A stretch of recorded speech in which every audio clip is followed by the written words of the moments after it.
প্ৰশ্ন কাকত ফাদিলৰ বিৰুদ্ধে প্ৰধানমন্ত্ৰীৰ ডাঙৰ মন্তব্য যে সংসদত উত্থাপন কৰা হ'ব বিধেয়কত থাকিব কঠোৰ শাস্তিৰ ব্যৱস্থা। এসপ্তাহৰ ভিতৰতে সংসদত এই বিধেয়কখন গৃহীত কৰাৰ বাবে চেষ্টা চলাব চৰকাৰে। দোষীৰ বিৰুদ্ধে সকলো গোচৰ চলিব ফাষ্টেগ আদালতত, এইটো মন্তব্য কৰিলে প্ৰধানমন্ত্ৰী। নীট পৰীক্ষাৰ প্ৰশ্ন কাকত ফাদিল বিষয়টো বৰ দুখজনক, দোষীক গ্ৰেপ্তাৰ কৰা হৈছে।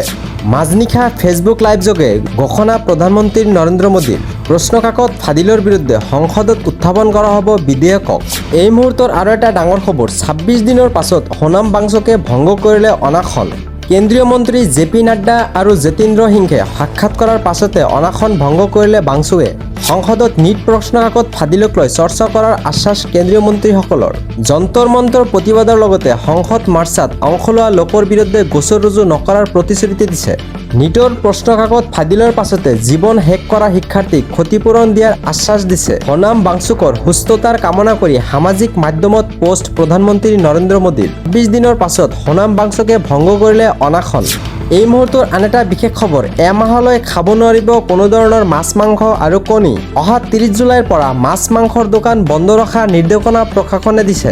৩০ জুলাইৰ পৰা ১২ আগষ্টলৈ বন্ধ ৰাখিব লাগিব মাছ মাংস আৰু কণীৰ দোকানবোৰ। প্ৰশাসনৰ এই নিৰ্দেশনা উলংঘ কৰা ব্যৱসায়িক বিহা হ'ব কঠোৰ শাস্তি। কাৰব যাত্ৰাৰ বাবে উত্তৰ প্ৰদেশৰ আমৰোহাৰ প্ৰশাসনৰ এই নিৰ্দেশনা।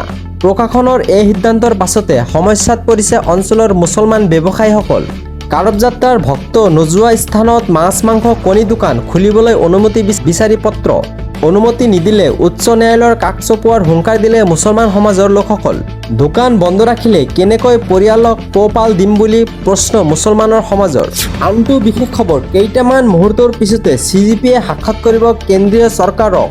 দিনৰ ১২:৩০ বজাত কেন্দ্ৰৰ প্ৰতিনিধি দলক সাক্ষাৎ কৰিব CGP অৰ্থাৎ কক্ৰজ জনতা পাৰ্টীয়ে। চৰকাৰ আৰু কক্ৰজ জনতা পাৰ্টীৰ মাজত চলিব এটা ডাঙৰ বৈঠক।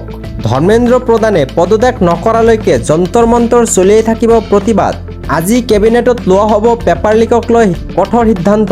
পেপাৰ লিকত জড়িতক কঠোৰ শাস্তিৰ বাবে গঠন ফাষ্টেগ কোৰ্ট। প্ৰশ্ন কাকত ফাদিল কোনো সাধাৰণ বিষয়বস্তু নহয়, লাখ লাখ শিক্ষাৰ্থীৰ অভিভাৱকৰ বাবে এটা কষ্টদায়ক। সোমবাৰে সংসদত খচৰা বিধেয়কক উত্থাপন কৰি গৃহীত কৰাৰ চেষ্টা কৰা হ'ব। ৮ মাহে প্ৰশ্ন কাকত ফাদিলক লৈ চৰকাৰে বিভিন্ন পদক্ষেপ লৈছে। নৱপ্ৰজন্মক প্ৰধানমন্ত্ৰী মোদীয়ে দিলে কেইবাটাও প্ৰতিশ্ৰুতি। প্ৰধানমন্ত্ৰীৰ প্ৰতিশ্ৰুতিৰ পাছতে অনাসন প্ৰত্যাহাৰ সোনাম বাংচুৰ। নতুন বিধেয়ক উত্থাপনৰ প্ৰতিশ্ৰুতি দিলে প্ৰধানমন্ত্ৰী নৰেন্দ্ৰ মোদীয়ে। ইতিমধ্যে ফাষ্টেগ আদালতত সংক্ৰান্ত খচৰা প্ৰস্তুত কৰিছে গৃহ মন্ত্ৰালয়ে।